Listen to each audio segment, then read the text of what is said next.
Bhojpuri industry में खेसारी लाल यादव अपन गाना से तबाही मचावत रहा। इनकर एगो जबरदस्त गाना आइल बा, जौन गाना के नाम है दर्दे में गर्दे कइला। और इ गाना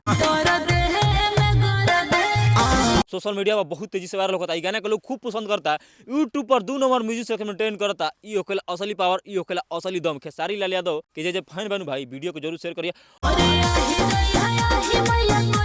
और इ गाना में फीमेल गायिका बड़ी करिश्मा कक्कर, इनकर आवाज में जादू बा, हरकत बा। असही कोई खेसारी लाल यादव के साथे ना गाई। इ गाना वायरल हो गइल बा सोशल मीडिया पर भाई। दम खेसारी लाल यादव को भरपूर देखे के मिलता। और इ गाना में फीचरिंग कइले बड़ी नीलम गिरी।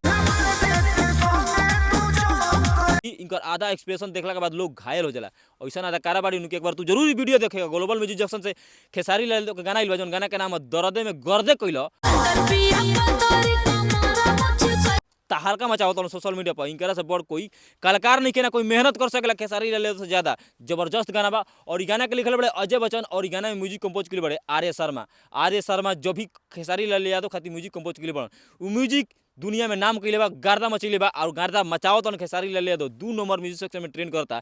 पीछे वाला जौन खेसारी लाल यादव गाना रे उहो ट्रेंड करता। अब इहो ट्रेंड करता तो एकरे के असली पावर कहल जी भाई। कोई चिलैला से होई हम हई तो हऊ हई, असली किंग है खेसारी लाल यादव। गाना जबरदस्त लाइल बड़न। खेसारी लाल यादव के मतलब का होखेला पूरा भोजपुरी इंडस्ट्री के दिखा दिल बड़न। आई गाना से पता चल जाता भाई, ऐसा जबरदस्त गाना लाइल बड़न के सोशल मीडिया पर वायरल हो गइल बा। आग लेखा इनकर गाना फैलता। आ करिश्मा कक्कर के आवाज में भाई जादू बाटे, दम बा इनकर आवाज में। एक पीस गाना गावत तरी आ सोशल मीडिया पर ब्लास्ट हो जाता गाना।